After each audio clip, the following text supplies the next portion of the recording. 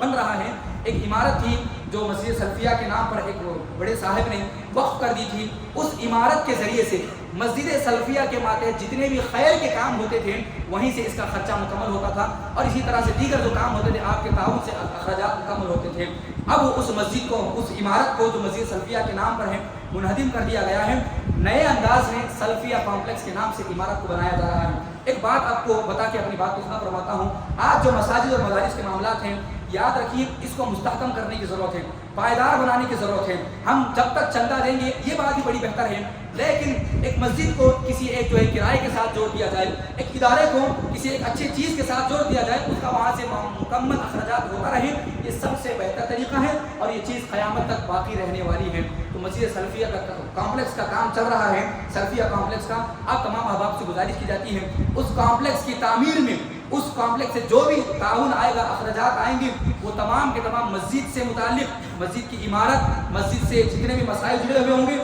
یا اس کے ماتحت جتنے بھی مساجد ہوں گے ان تمام کے تمام مساجد میں زیادہ سے زیادہ خیراتی کام، زیادہ سے زیادہ دعوتی کام کیے جائیں گے۔ اس لیے آپ تمام احباب سے مسجد سلفیہ کمیٹی کی گزارش ہے کہ جو بھی احباب مٹی دینا چاہتے ہیں، کنکریٹ دینا چاہتے ہیں، اس طرح کا جو بھی تعاون ہو سکتا ہے آپ اپنی طرف سے دیں۔ اب تک آپ نے مسجد کو بہت کچھ دیا ہے، اتنی بڑی بڑی عمارتیں آپ نے کھڑی کی ہیں، یہ ایک چھوٹا سا پروجیکٹ ہے، مسجد کی بنیادوں کو مضبوط کرنے والا کام ہے۔ آپ تمام احباب سے مکمل امید کی جاتی ہے کہ آپ تمام اس کار خیر میں زیادہ سے زیادہ تعاون کریں گے۔ اللہ سبحانہ و تعالیٰ سے دعا ہے اللہ سبحانہ و تعالیٰ مجھے آپ تمام کو زیادہ سے زیادہ خیر کے کام، نیکی کام کرنے کی توفیق عطا فرمائیں۔ وآخر دعوانا ان الحمد للہ رب العالمین۔